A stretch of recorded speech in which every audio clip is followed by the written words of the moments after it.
আচ্ছা, লা লিগা দেখলে কি শুরু হলো পারে? একবার বার্সা আগায় যায়, একবার অ্যাথলেটিকো মাদ্রিদ আগায় যায়, একবার রিয়াল মাদ্রিদ আগায় যায়, তারপরে আবার অ্যাথলেটিকো মাদ্রিদ রিয়াল মাদ্রিদ দুইজনই পিছায় যায়।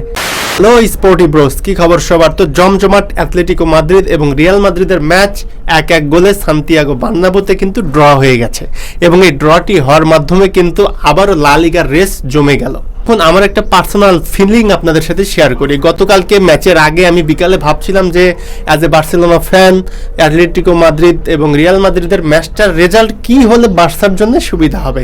তারপরে আমি ক্রমে গেলাম, গিয়ে সার্চ দিলাম এবং লা লিগার পয়েন্ট টেবিলে গিয়ে আমি যে অবস্থা দেখলাম, সেখানে যদি রিয়াল মাদ্রিদ জেতে অথবা আপনার অ্যাথলেটিকো মাদ্রিদ জেতে, তাহলে কিন্তু সেটা দুইটাই কিন্তু বার্সেলোনার জন্য সমস্যার কারণ হয়ে দাঁড়াবে। তো পরে আমি চিন্তা করলাম যে কি হয় যদি এই ম্যাচটা ড্র হয়ে যায়, তাহলে কি হয়। হ্যাঁ, আমি সেখানে দেখলাম যে দুই দলই যদি পয়েন্ট হারায়, সেক্ষেত্রে কিন্তু বার্সেলোনার জন্য আপাতত রিয়াল মাদ্রিদের সাথে 2 পয়েন্টের গ্যাপ, যদি তারা 23 নাম্বার ম্যাচ ডে আজকে রাতে সেভিলার বিপক্ষে জেতে, সেক্ষেত্রে কিন্তু সম্ভব।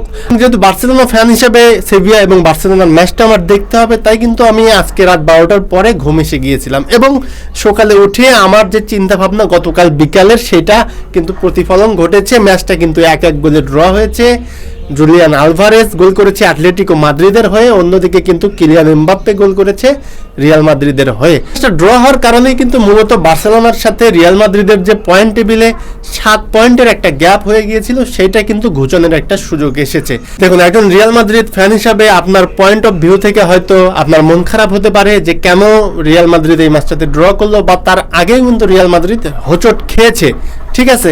কিন্তু আপনারা যদি একটা জিনিস অ্যাকনলেজ আমার সাথে করেন, সেটা হচ্ছে রিয়াল মাদ্রিদ কিন্তু ওই বার্সেলোনার সাথেও 5-6 পয়েন্টের একটা গ্যাপ হয়ে গিয়েছিল এবং সেটা কিন্তু তারা ওভারকাম করেছে। এবং এই পর্যায়ে এসেও কিন্তু রিয়াল মাদ্রিদের সাথে বার্সেলোনার 7 পয়েন্টের গ্যাপ হয়ে গিয়েছিল, যেটা আবার আজকে ম্যাচ ডে 23-এ যদি বার্সেলোনা সেভিলার বিপক্ষে জেতে, সেটা কিন্তু 2 পয়েন্টে নেমে আসবে।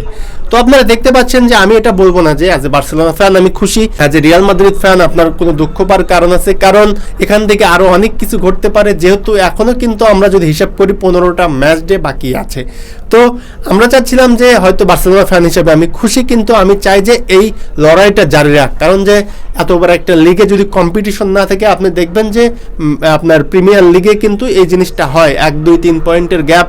এই একবার লিভারপুল এগিয়ে যায়, একবার ম্যানচেস্টার সিটি, যদিও গত 3-4 বারে আপনার ম্যানচেস্টার সিটি লিগ জিতেছে, তারপরেও কিন্তু কম্পিটিশন ছিল। কিন্তু আপনারা যদি লা লিগাতে দেখেন, সেটা কিন্তু সচরাচর দেখা যায় না।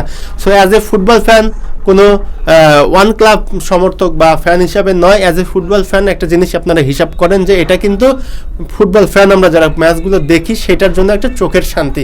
কারণ শেষ পর্যন্ত যদি কম্পিটিশন জারি থাকে, বার্সেলোনা, অ্যাথলেটিকো, রিয়াল মাদ্রিদ যেই জিতবে তো একদল, সেটা দিন শেষে হিসাব করা যাবে। কিন্তু ফুটবলের এই কম্পিটিশনটা লা লিগার মতো একটা লিগে, সেটা কিন্তু গুরুত্বপূর্ণ। তো আশা করছি অ্যাথলেটিকো মাদ্রিদ এবং রিয়াল মাদ্রিদ গত ম্যাচ থেকেই ঘুরে দাঁড়াবে এবং অ্যাজ এ বার্সেলোনা ফ্যান, আপনারা যারা বার্সেলোনা ফ্যান এই ভিডিওটা দেখবেন, তাদের জন্য বেস্ট অফ লাক থাকলো সেভিয়ার বিপক্ষে বার্সেলোনার ম্যাচটা নিয়ে।